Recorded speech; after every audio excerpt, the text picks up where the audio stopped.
Good afternoon, members of the press. We are once again going to give you press and citizens.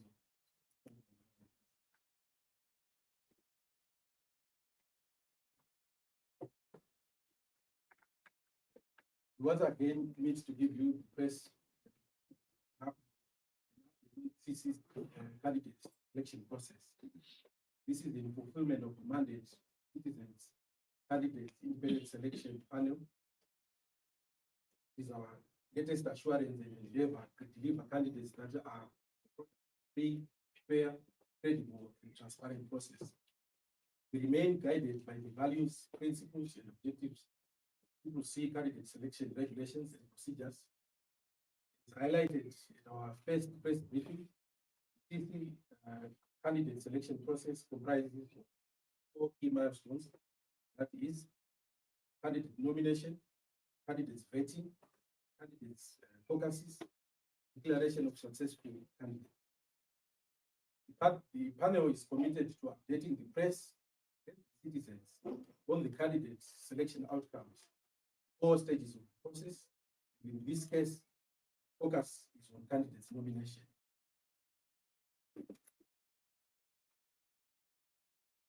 Candidate selection process commenced in earnest in all the 10 provinces on the 5th of 2023. Despite some teething problems necessitated by logistical challenges, nomination process and overwhelming response, with success rate in all the 210 constituencies and all the wards countrywide. The nominated candidates are now undergoing the second stage of selection process, which is vetting, after which the vetted candidates will go for the 3rd stage of validation, which we will announce the final list of successful. In the circumstances, the summary outcome of the candidate's nomination after consulting the stakeholders, village and street committees is as follows. In local authority nominations, nominations have been received from all the 36,000 villages, thousands of streets, 1,971. For the House of Assembly nominations, nominations from the all 210 constituencies. An interesting phenomenon has been noted in some hotly contested constituencies. For instance, a constituency where 11 nominations were received.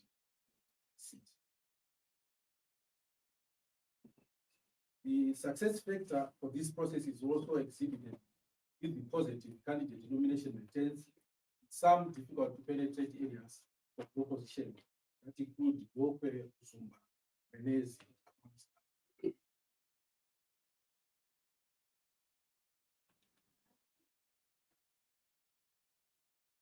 Then for the big one, the presidential nomination. Mr. Chamisa Nelson has been nominated as presidential candidate for streets and villages whose returns.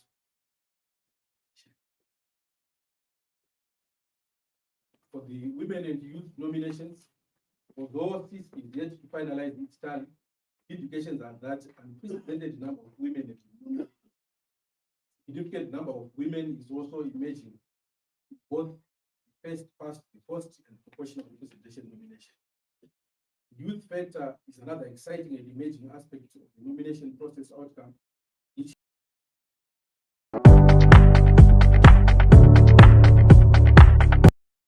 For the House of Assembly nominations, nominations from the all 210 constituencies.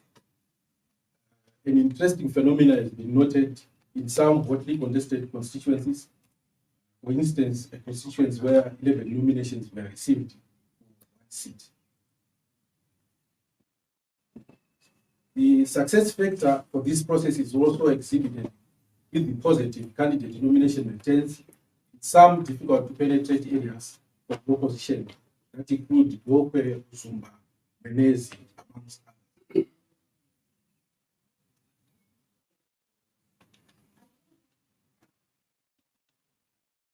Then for the big one, the presidential nomination. Mr. Chamisa Nelson has been nominated as presidential candidate for streets and villages whose returns.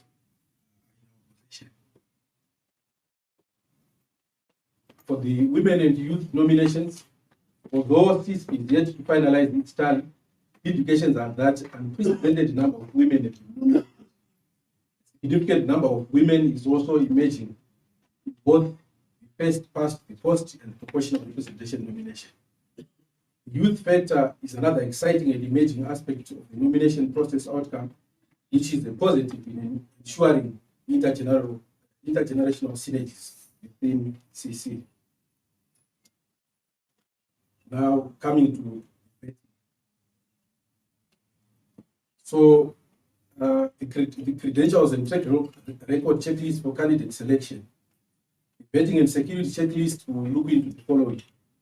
Firstly, qualifications, that is in compliance with relevant statutes, Constitution, Electoral Act, CCC, Candidate Selection Procedures Manual, community standing and track record, performance in communities, political history and record, capacity and capability, competence, security, integrity, ethics, loyalty, and service record. Then we move on to the caucuses. A date has been set for the caucuses that will happen all over the country, for which we shall announce the name of successful candidates. In conclusion, as we embark on the vetting stage of candidate selection, it is prudent to assure citizens that all nominated candidates will receive fair and equal opportunities during the process. Any questions?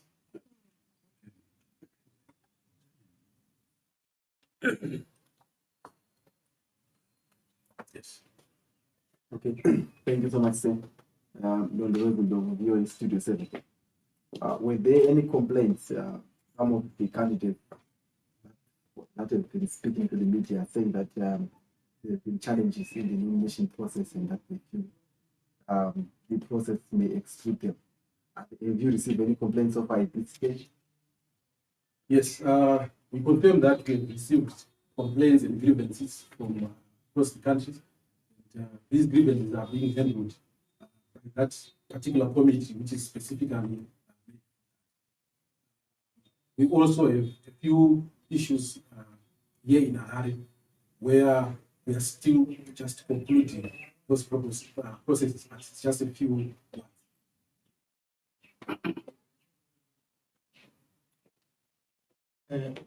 So, Mr. Nelson Chamisa has been nominated by most of the, like you mentioned, has he been endorsed yet? Or does he have to go for vetting? The procedure and the process in terms of our procedure manual is clear. What we have given you, what we have so far. So, as I've said, there are few words in which we are still yet to receive heads. Just in case we may get one or two nominations from there. So, at this juncture, the process is not yet complete. Those that we have received, soundingly, Mr. Nelson Chamisa is the only candidate that one. As people with disabilities complaining that they've been left out of this nomination process, particularly by you and the other major party, which is ZANU-PF. I mean, is there a quota for PYDs, given that they constitute about 10% of the population? Yeah, I will defer some of the issues political party in address, especially that. Okay, so you say that you're going to have caucuses following this with the vetting process. Can you maybe just give us a little bit on who is part of the caucus meetings that you're going to have for the vetting process? All right, so let me just clarify. The vetting process, as I have highlighted in terms of the criteria that one has to meet, it's in terms of the parties, which is procedure. So they've got a committee that is specifically set up to do that particular vetting. Now, the last stage now, focuses that are going to be happening in the respective wards, in the respective villages. So, for example, let's say after the vetting process in a particular ward or any particular constituency, we are now left with 2 candidates. So that caucus will then deal with those 2 candidates so that that particular constituency emerges with 1. So there is then need for consensus within the ward of the constituency to then come up with 1 candidate, which we are going to announce in due course.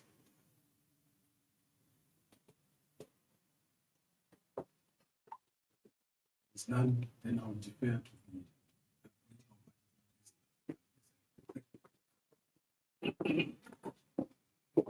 Thank you very much from the commission.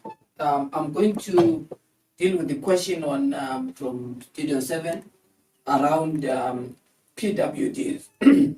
Excuse me.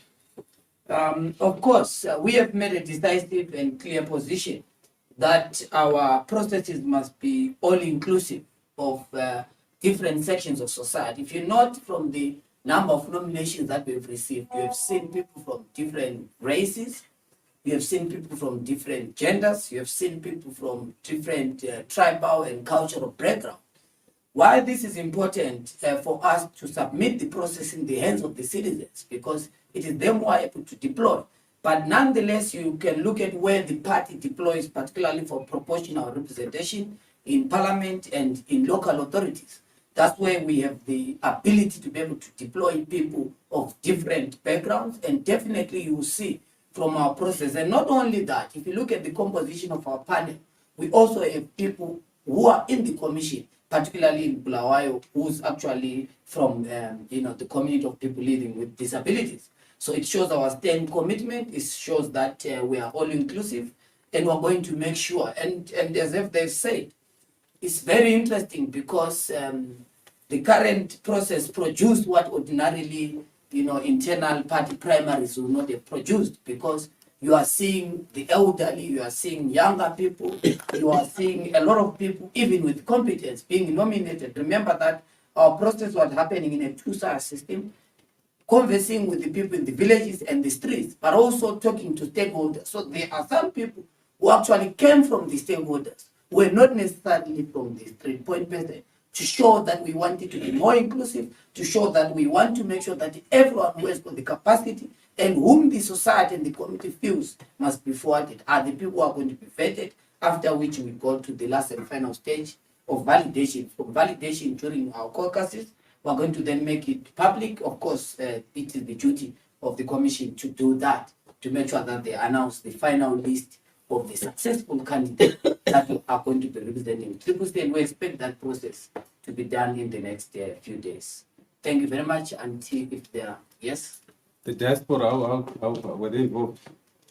Of course, the diaspora plays a very important role in our consultative processes, because if you look at some of the stakeholders, are people who have worked with particular constituencies, not diaspora in its entirety, but there are certain individuals, certain institutions, certain fellow Zimbabweans in the diaspora who have worked. Remember that when we started our Mgwazo program, we twinned certain rural constituencies with the diaspora.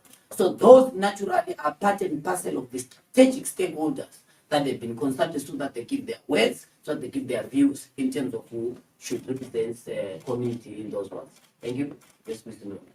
Okay, there are also some characters that we've seen that are already celebrating. What is your message? Some people are already going around saying